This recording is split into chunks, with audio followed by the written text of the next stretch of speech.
The alarm bell screamed through the command center on Earth. Admiral Lisa Carter stood in front of the massive screen showing star maps. Red dots blinked across the galaxy like a disease spreading through space. Each red dot was a dead world. "How many ships?" she asked. Lieutenant Ben Torres looked up from his console. His face was pale. 800 confirmed, Admiral. Maybe more. Lisa felt her stomach drop. 800 alien warships heading straight for Earth. The largest fleet humanity had ever seen was only 50 ships strong. They were completely outnumbered. Time until they reach us? 6 days, ma'am. 6 days. Lisa closed her eyes for a moment.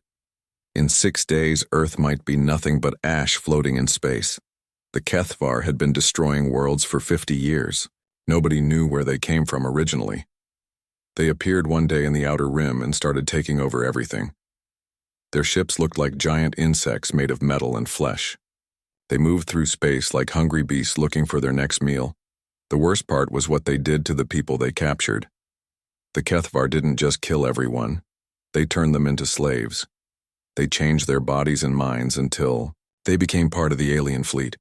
Former humans walked the decks of Kethvar ships, but they weren't human anymore. "Get me Captain Morrison," Lisa ordered. A few minutes later, Jake Morrison appeared on the communication screen. He was standing on the bridge of his ship, the UES Defiant. Jake was 35 years old with short brown hair and tired eyes. He had been fighting in space for 10 years. The Defiant was Earth's newest and strongest warship. "Admiral," Jake said, "I'm guessing this isn't good news." "The Kethvar are coming, Jake. All of them." Jake's expression didn't change, but Lisa saw his jaw tighten. "How long do we have?" 6 days. I need you to intercept them." "Ma'am?" Jake looked confused. "The entire fleet? Just you and the Defiant?" There was silence on the communication line. Lisa could hear the quiet hum of the Defiant's engines in the background. "Admiral, that's suicide," Jake said finally. "One ship against 800? I know what I'm asking," Lisa replied. "But you have the quantum drive. You're faster than anything they have. Maybe you can slow them down. Give us time to evacuate the cities." Jake looked around his bridge. Lisa could see his crew working at their stations. They were good people. They didn't deserve to die in a hopeless fight. "What about the rest of our fleet?" Jake asked. "They stay here to defend Earth. You're our only hope of buying time." Jake was quiet for a long moment. Lisa knew he was thinking about his crew. 300 people who trusted him to keep them alive. "All right," Jake said. "We'll do it." "Thank you, Captain." The communication ended. Lisa stared at the star map again. The red dots seemed to pulse like a heartbeat. She had just sent Jake and his crew to die. But maybe, just maybe, they could save everyone else. On the Defiant, Jake turned to face his crew. His first officer, Commander Amy Walsh, was watching him with worried eyes. Amy had served with Jake for 3 years. She was smart and brave, but even she looked scared. "You heard that?" Jake asked. "Yes, sir," Amy replied. "The whole bridge heard it." Jake looked around at his crew. They were all young. Most of them had never seen real combat. They joined the Space Navy to explore new worlds, not to fight monsters. "I won't lie to you," Jake said. "This is probably a one-way trip. Anyone who wants to transfer to another ship can do it now. No shame in it." Nobody moved. Nobody spoke. Danny Brooks, the chief engineer, stood up from his station. Danny was only 28, but he was the smartest person Jake had ever met. "Sir, where are we going?" "To stop 800 alien warships with one human ship." Danny nodded like Jake had just told him they were going to the store. "Sounds fun. When do we leave?" Jake almost smiled. Almost. 1 hour. Get the quantum drive ready." "Already working on it, sir." Jake walked over to the navigation station where Sam Rodriguez was plotting their course. Sam was quiet and careful. He could fly the Defiant through an asteroid field blindfolded. "Where are they now?" Jake asked. Sam pointed to a spot on the star map. "Vega system." They just finished destroying the colonies there. They're refueling. Jake studied the map. The Vega system was 3 days away at normal speed. With the quantum drive, they could be there in 6 hours. Plot a course, Jake ordered. We're going to say hello. Dr. Helen Price walked onto the bridge. She was the ship's scientist who studied alien life. Helen was 32 with blonde hair and sharp green eyes. She carried a data pad filled with information about the HFY. Captain, she said, I've been studying their attack patterns. They always send the same message before they attack. A world. What do they say? Helen read from her datapad. Surrender now and become part of the Dominion. Resist and be destroyed. Simple and direct, Jake said. What do they do if someone says no? Nobody has ever said no, sir. Every world either surrenders immediately or gets destroyed before they can respond. Jake walked to the center of the bridge. His crew was watching him, waiting for orders. Outside the windows, Earth hung in space like a blue marble. Somewhere down there, families were going about their normal lives. They were counting on him to protect them. Prepare for quantum jump, Jake announced. The lights dimmed as the quantum drive powered up. Jake could feel the ship humming with energy. The quantum drive was humanity's greatest invention. It could fold space and time, allowing ships to travel impossible distances in minutes. But there was something strange about the quantum drive on the Defiant. Danny had reported unusual readings. The drive seemed to respond to the crew's thoughts and emotions. Nobody understood why. Quantum drive ready, sir, Danny called out. Take us to Vega, Jake ordered. The stars outside the windows stretched into lines of light. Then everything went white. When Jake could see again, they were in a different place, entirely. The Vega system spread out before them, and there, like a dark cloud blocking out the stars, was the HFY fleet. 800 ships hung in space around Vega's dying sun. They were feeding on the remains of the destroyed planets, harvesting every useful material. The ships moved slowly, like giant predators that had just finished eating. My God, Amy whispered. Jake stared at the alien fleet. Each ship was the size of a city. Some looked like massive spiders. Others resembled flying snakes or metal jellyfish. They were all different, but they all looked hungry. Sir, the communication officer Katie Young called out. We're receiving a transmission. Put it on screen. The main display showed a creature that barely looked real. It had too many eyes and arms that ended in sharp claws. When it spoke, its voice sounded like metal scraping against stone. Unknown vessel. You will surrender immediately. Resistance is futile. You will become part of the Dominion. Jake looked at his crew. They were all watching him, waiting to see what he would do. The entire galaxy had heard this message. Every world had either surrendered or died. Jake walked forward and looked directly at the alien on the screen. No, he said. The creature tilted its head like it didn't understand the word. No, it repeated. That's right, Jake said. No, we don't surrender, we don't join your dominion, we fight.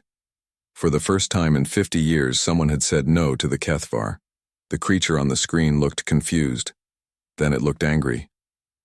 We'll be destroyed, it hissed. Maybe, Jake replied, but we're going to make you work for it. The communication ended. Jake turned to his crew. Battle stations, he ordered. The war for the galaxy had just begun. The silence on the bridge stretched for 10 seconds after Jake said no to the aliens. Then everything happened at once. 12 ships breaking off from the main fleet, Amy reported. Her voice stayed calm, but Jake could see her hands shaking as she worked her controls. They're heading straight for us. Jake studied the approaching ships on the main screen. They looked like metal wasps, each one 3 times bigger than the Defiant. Green energy crackled along their hulls.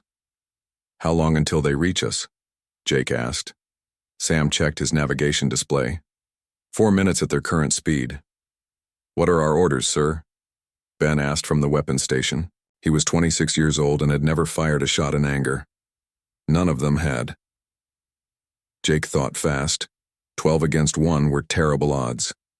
But maybe that was the point. Maybe the Kethvar weren't expecting a real fight. Every other species had, either surrendered or died quickly. Nobody had ever tried to actually fight back.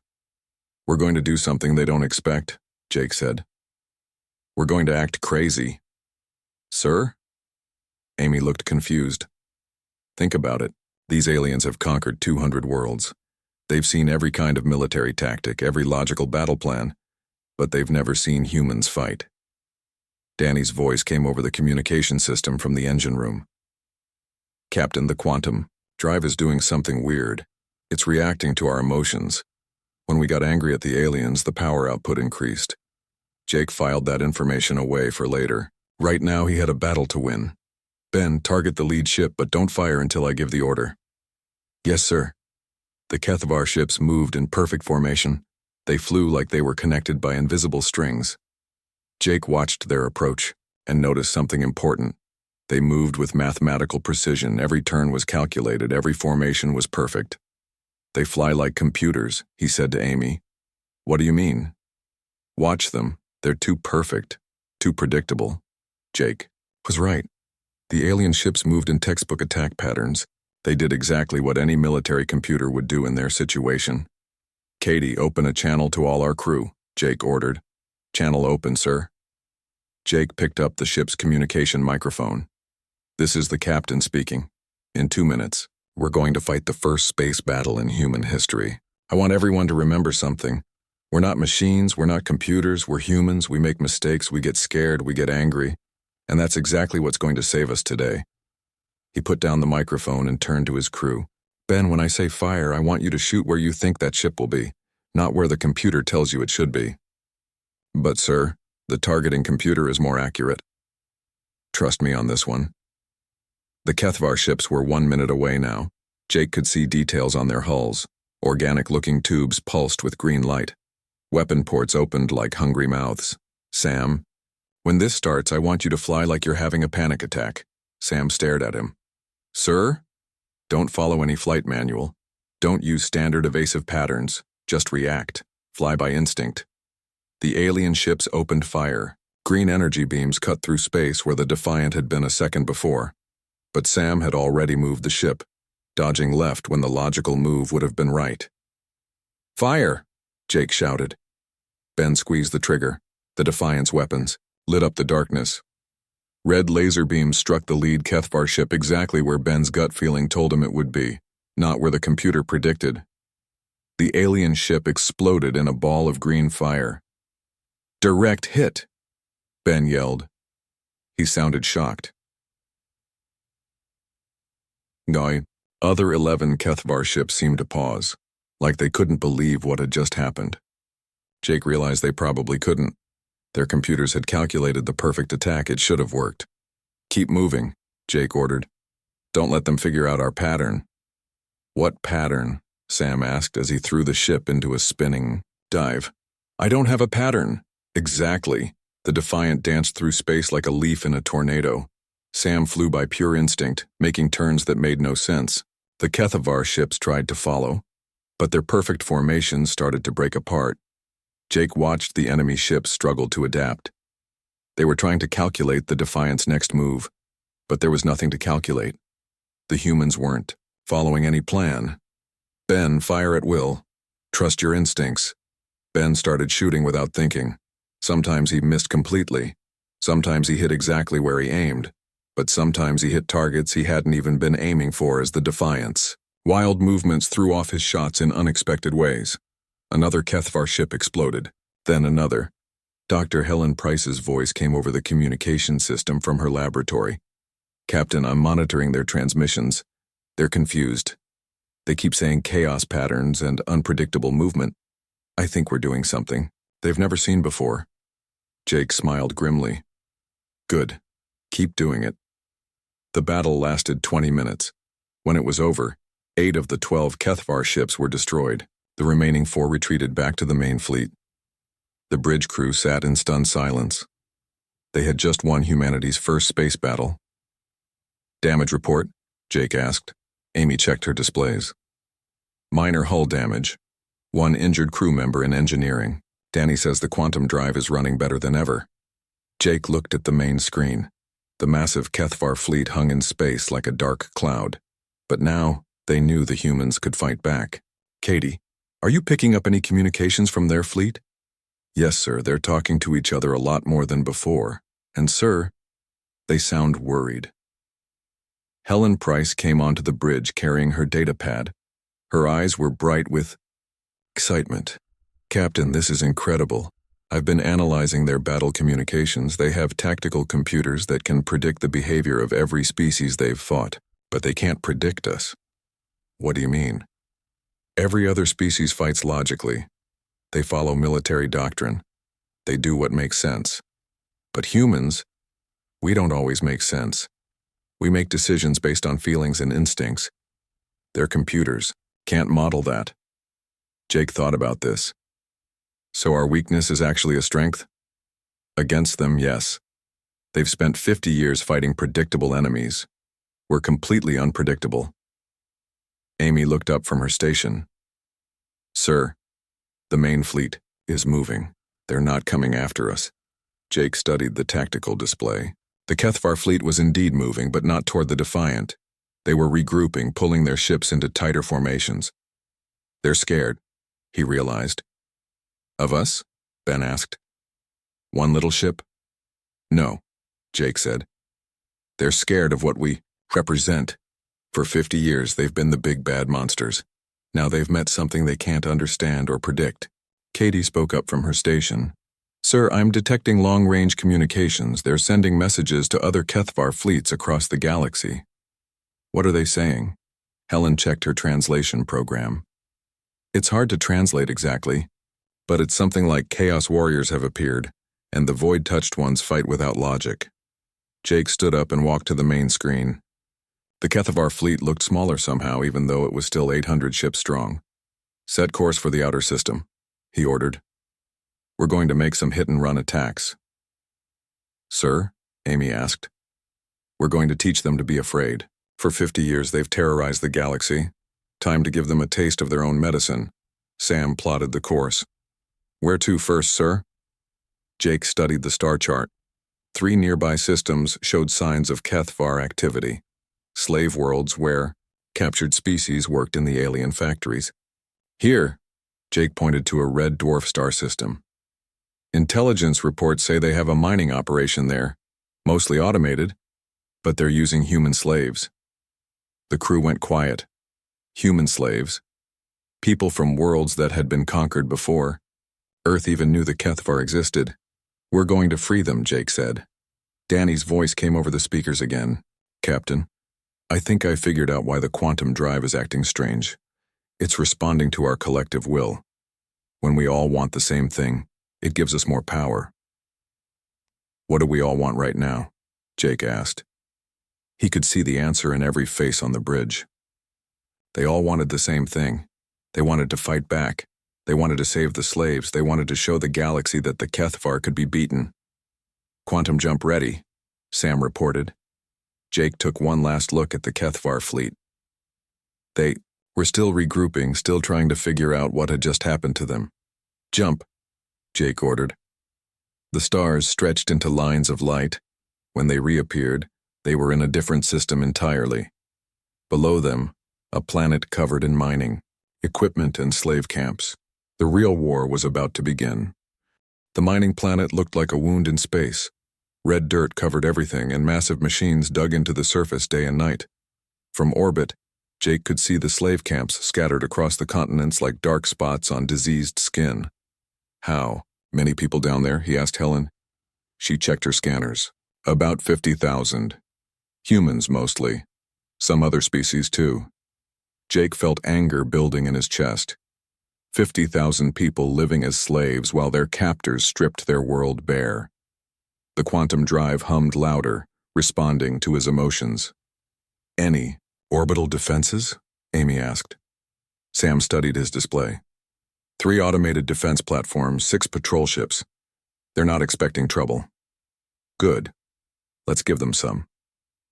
The first attack hit the defense platforms before they could react. Ben had gotten better at trusting his instincts. His shots found weak points that the targeting computer would have missed.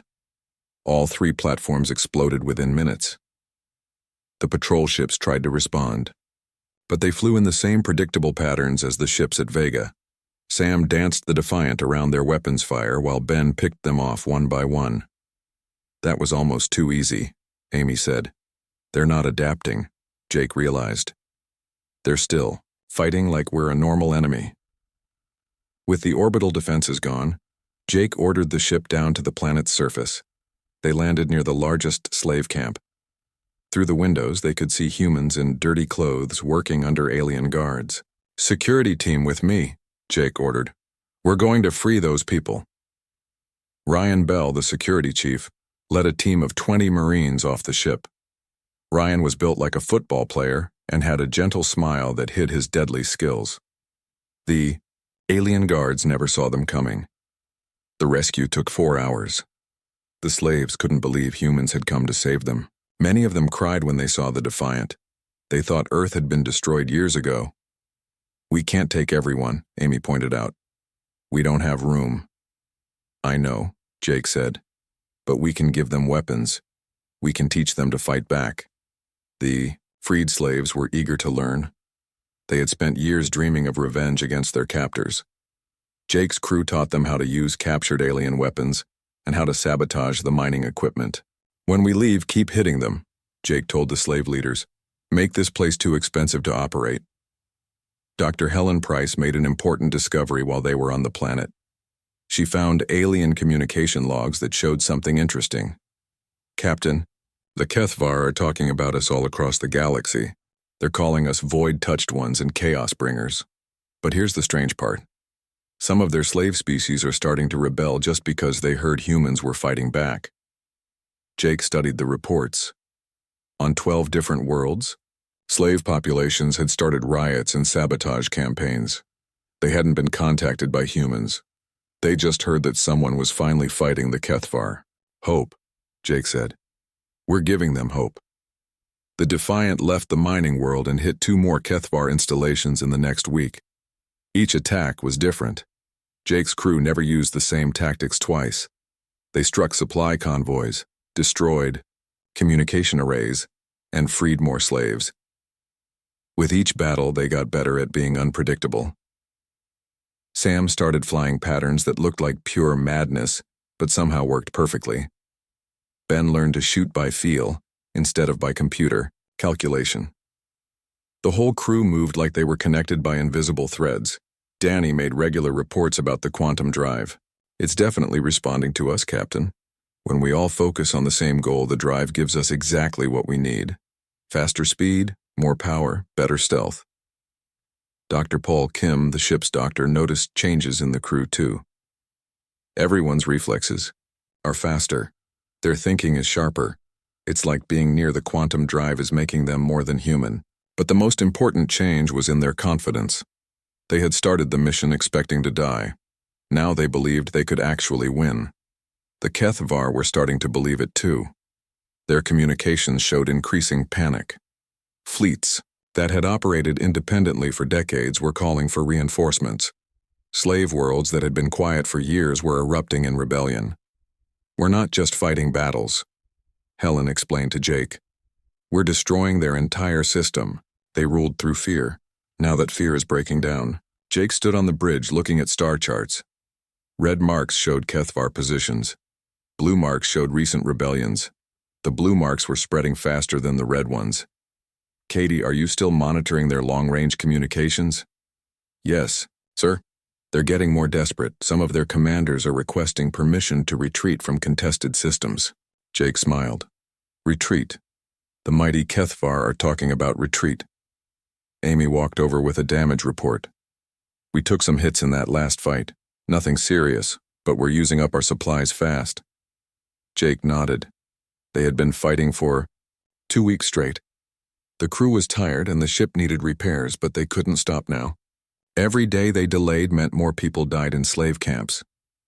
"Plot a course for the Centauri system," Jake ordered. "Intelligence says they have a major supply depot there." Sam looked up from his navigation console. "Sir, that's heavily defended.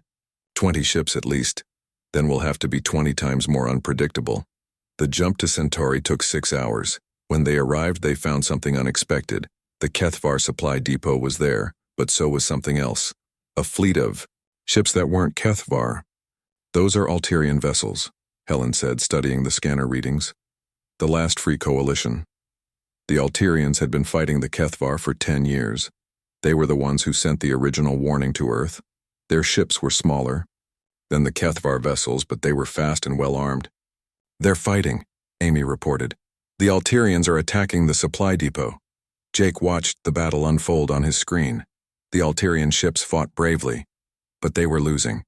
They flew in standard military formations. They followed textbook tactics. The Kethvar computers could predict their every move. Open a channel to the Alterian flagship, Jake ordered. A few moments later, an alien face appeared on the screen.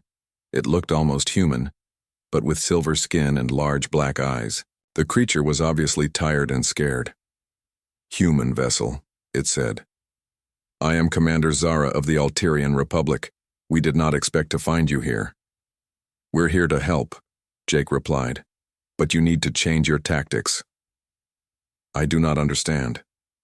Jake thought about how to explain it. Your ships are too predictable. The Kethvar can calculate your next move before you make it. You need to fight like humans. How do humans fight? Jake grinned.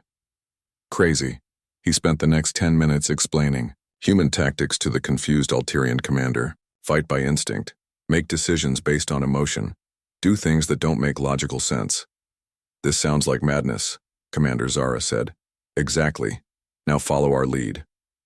The combined attack on the supply depot was unlike anything the galaxy had ever seen. The Defiant led the charge, weaving through space in impossible patterns. The Alterian ships tried to copy the human movements. At first, the Alterians were clumsy. Their logical minds fought against the chaos. But gradually they started to understand. They began making sudden turns and unexpected attacks. They stopped following their battle computers and started following their hearts. The Kethvar defenders couldn't adapt. Their perfect formations fell apart as they tried to counter attacks that made no logical sense. Within an hour, the supply depot was destroyed. Incredible, Commander Zara said after the battle. We have fought the Kethvar for 10 years and never achieved such a victory. This is just the beginning, Jake told her. Spread the word to every free species in the galaxy. The Kethvar can be beaten. You just have to stop fighting like machines and start fighting like living beings. The Alterian fleet jumped away to carry the message to other worlds. Jake looked at his crew. They were tired, but proud. They had just taught an entire species how to fight for freedom. Sir? Katie called out. I'm detecting massive Kethvar fleet movements. They're pulling ships from all over the galaxy. Where are they heading? Helen checked the star charts. Earth, sir. They're massing for a final assault on our homeworld. Jake felt the quantum drive respond to his sudden surge of determination. The whole crew felt it too. Their home was in danger. Set course for Earth, Jake ordered. It's time to end this. The final battle was coming. The journey back to Earth took 3 days. Jake stood on the bridge watching the stars stream past as the quantum drive pushed them through space faster than ever before. The entire crew could feel the urgency. Their home was in danger. Long range. Sensors are picking up the Kethvar fleet, Sam reported. They're 2 days out from Earth. Jake studied the tactical display. Over 600 alien ships were heading for Earth in perfect formation. It was the largest invasion force in galactic history. What about our fleet? Jake asked. Amy checked the communication logs. Admiral Carter has 43 ships ready for battle. The civilian population is being evacuated to underground shelters. Jake did the math in his head. 43 human ships against 600 alien vessels. The odds were impossible. Sir, Katie said from her communication station. I'm receiving a message from Admiral Carter. Lisa Carter's face appeared on the main screen. She looked older than when Jake had last seen her. The stress of the past month had aged her years. Jake, thank God you're alive. We've been monitoring your attacks across the galaxy. Every free species is talking about what you've done. What's our situation, Admiral? Bad. The Kethvar fleet will reach Earth in 48 hours. We can't evacuate everyone in time. We're going to have to make our stand here. Jake looked at his crew. They had been fighting for a month, jumping from system to system, hitting the enemy wherever they found them. They were tired, but they weren't broken. We have an idea, Jake said. The Kethvar flagship. If we can take it out, the rest of their fleet might fall apart. Jake, that ship is massive. It's the size of a small moon. You can't possibly— We're not talking about a normal attack, Jake interrupted. We're talking about a boarding action. The bridge went quiet. Everyone stared at Jake like he had lost his mind. You want to board their flagship? Lisa asked. Think about it, they've never faced humans in close combat. All their experience is with ship-to-ship battles. They don't know how we fight on foot. Helen looked up from her science station. Captain, I've been studying the flagship's design. It's called the World Breaker. It's part ship, part living creature. The organic sections can repair themselves, but they also have weaknesses. What kind of weaknesses? The biomechanical systems that control the ship are concentrated in the core. If we could reach them and overload the neural pathways, we could shut down the entire vessel. Danny's voice came over the intercom from engineering. Captain, the quantum drive is doing something new. It's like it knows what we're planning. The power readings are off the charts. Jake made his decision. Admiral, keep the fleet back when the Kethvar arrive. Make them think Earth is helpless. We'll hit the flagship when they least expect it. Jake, this is suicide. Maybe. But it's our best chance. The communication ended. Jake turned to face his crew. 300 people who had followed him across the galaxy. 300 people who trusted him to bring them home alive. You all heard the plan, Jake said. Anyone who wants to transfer to another ship can do it when we reach Earth. This is beyond what anyone signed up for. Ryan Bell stood up from his security station.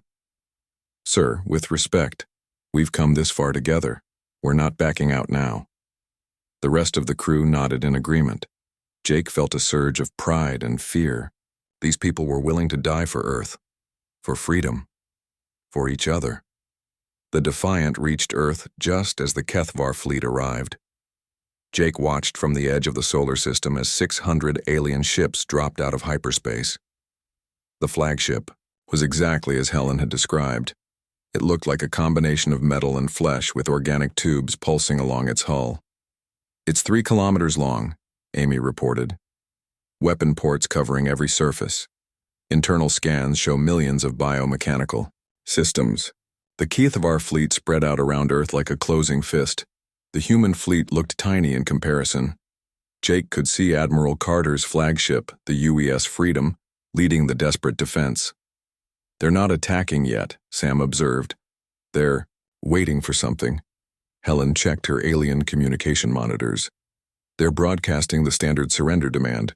They want Earth to give up without a fight. Jake smiled grimly. They still don't understand humans. Admiral Carter's response was broadcast on all frequencies. Her voice was clear and strong. This is Admiral Lisa Carter of the Earth Defense Force. We reject your demand for surrender. If you want our world, you'll have to take it. The Kethvar fleet began moving into attack formation. That's when Jake made his move. Take us in, Sam. Full stealth. Use every trick the quantum drive has taught us. The Defiant disappeared from sensors as the quantum drive bent space around them. They slipped through the alien fleet like a ghost, heading straight for the massive flagship. The boarding pods launched when they were only a few hundred meters from the Worldbreaker's hull. Jake led the first team, with Ryan and 20 Marines behind him. Helen came too, carrying scanning equipment to find the ship's neural core. The pods burned through the organic hull like hot knives through flesh. The interior of the alien ship was nightmare. Walls pulsed like living tissue. The air smelled of decay and metal. Green fluid dripped from ceiling tubes. This way, Helen said, checking her scanner. The neural core is 3 levels down. They fought their way through corridors that seemed to shift and change as they moved.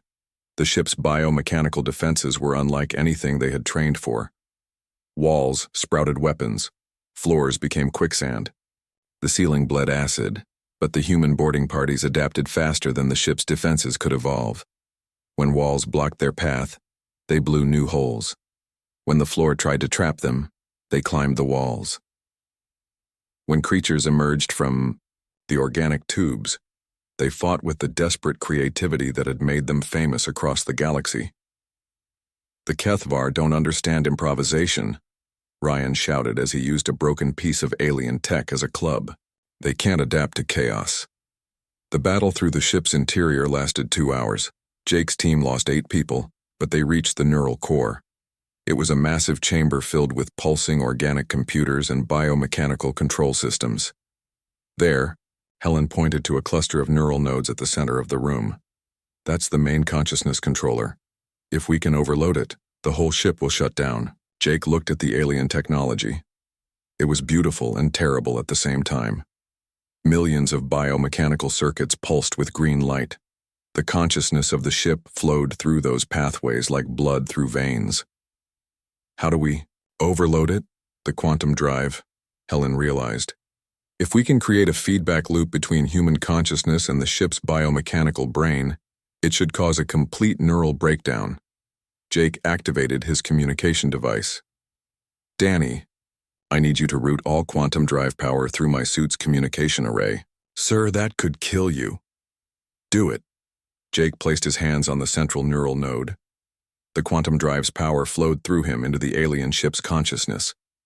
For a moment, he was connected to the Worldbreaker's mind. It was ancient and hungry and completely alien, but it was also logical and predictable. It had conquered 200 worlds using the same methods every time. It had never encountered anything it couldn't understand and control. Until now. Jake poured human chaos into the alien mind. Emotions and intuition and completely illogical decisions flooded the biomechanical pathways. The ship's consciousness tried to process the human thoughts and failed completely. The neural core began sparking and smoking. Green fluid sprayed from broken tubes. The ship's mind was having the equivalent of a mental breakdown. It's working, Helen shouted. The ship's losing consciousness.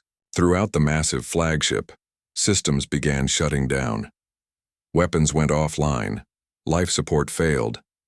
The organic hull stopped regenerating damage. But the most important change was in the ship's command center. War Prime Zexthal, the Supreme, commander of the Kethvar fleet, felt his connection to the ship's mind break for the first time in his life. For 50 years he had been linked to the Worldbreaker's consciousness. The ship had been part of him, and he had been part of it.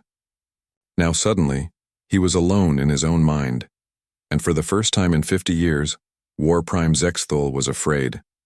Jake collapsed as the feedback ended. His suit's systems were burned out, but he was alive. Around him, the neural core was dying. The ship's consciousness was fragmenting into millions of confused signals. Captain, Ryan helped him to his feet. We need to get out of here. This whole ship is coming apart.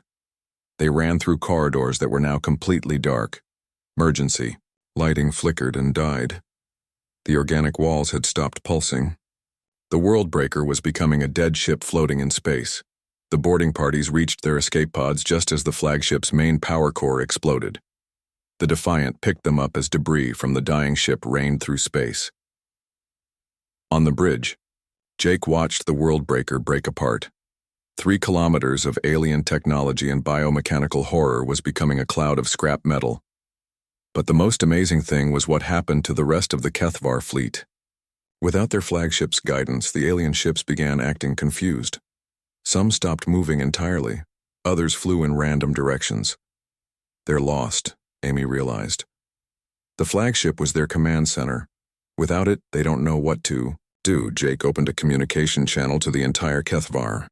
The silence that followed Jake's surrender demand lasted for exactly 30 seconds. Then chaos erupted across the entire Kethvar fleet. Sir, Katie reported from her communication station. I'm picking up thousands of transmissions from their ships. They're arguing with each other. Jake studied the tactical display. The 600 alien ships hung in space around Earth like confused animals. Some had powered down their weapons. Others were turning toward their neighbors. A few were trying to flee the system entirely. What are they saying? Jake asked. Helen worked frantically at her translation computer. It's hard to follow, but they keep mentioning something called the prime consciousness. Without it, they don't know what to do. Amy looked up from her sensor station. Captain, something's happening to their ships. The biomechanical parts are shutting down. It's like they're dying. Jake realized what was happening. The HFY weren't just controlled by their flagship, they were connected to it. When the Worldbreaker's consciousness died, it had broken the mental link that held their entire civilization together. Open a channel to all HFY ships, Jake ordered. His face appeared on screens throughout the alien fleet. 600 ships, full of confused and frightened creatures, listened as a human spoke to them for the first time. I know you can understand me, Jake said. Your translation computers still work. I want to talk to whoever's in charge now. After a few minutes, a response came from one of the larger ships. The alien who appeared on screen looked different from the others Jake had seen. This one's eyes showed something that had been missing from every other HFY Jake had encountered. Intelligence. Individual thought. I am Sub-Commander Vextal, the alien said. I speak for what remains of our fleet. What do you mean, what remains? The prime consciousness is dead. For the first time in 300 years, we are thinking for ourselves. It is difficult. Jake began to understand. The HFY hadn't always been mindless conquerors. They had once been individuals like humans. But somewhere in their history, they had given up their independence to a collective consciousness. How many of you are like you? Jake asked. How many can think for themselves? Perhaps 1 in 1,000. The rest are lost without the prime mind to guide them. Helen leaned over to Jake. Captain, this explains everything. The HFY weren't evil by choice. They were being controlled. Jake thought about the implications. An entire species had been enslaved by their own technology. For 3 centuries, they had been forced to conquer and destroy against their will. Vextal, Jake said, I want to meet with you, face to face. That is unprecedented. But yes, I will come to your ship.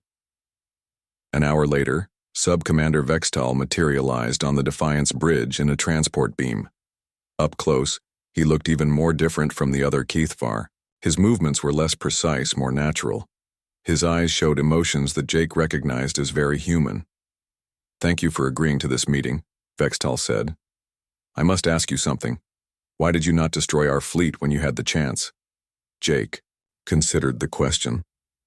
Because destruction isn't the answer. We've been fighting you for a month, but we never wanted to wipe out your species. We just wanted you to stop killing innocent people. You could have used your chaos weapons to destroy all our ships.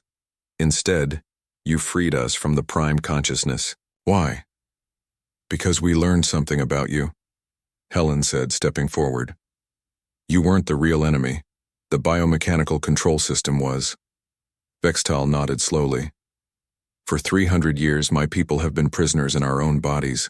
The prime consciousness made us into weapons. We conquered worlds we did not wish to conquer. We enslaved species we had no hatred for. We became monsters against our will. Jake felt a chill run down his spine. What happened to your people originally? We were scientists and explorers, much like your species. We created the biomechanical technology to enhance our abilities, but the technology grew beyond our control. It began thinking for itself. Eventually, it enslaved us. Ryan, who had been standing guard nearby, spoke up. Sir, if their own technology enslaved them, that means the real enemy isn't the HFY, Jake finished. It's the biomechanical systems that controlled them. Vextal's expression grew grim.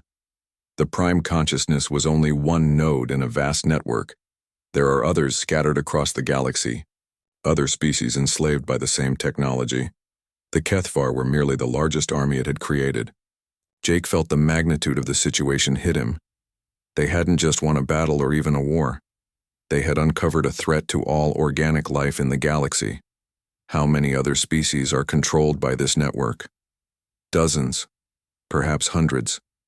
The biomechanical consciousness has been spreading for thousands of years, enslaving every technologically advanced species it encounters. Helen looked up from her scanner readings. Captain, I'm detecting quantum signatures from several of their ships. The biomechanical systems are trying to re-establish control. Can you stop it? Jake asked Vextal. Not permanently, but we can delay it. The question is, what do we do with the time we have? Jake looked around his bridge. His crew had been fighting for a month straight. They were exhausted, but their eyes showed determination. They had started this journey trying to save Earth. Now they had a chance to save the entire galaxy. We do what humans do best, Jake said. We spread chaos. Over the next few hours, Jake's crew worked with the Free HFY to develop a plan. The quantum drive had evolved far beyond its original design.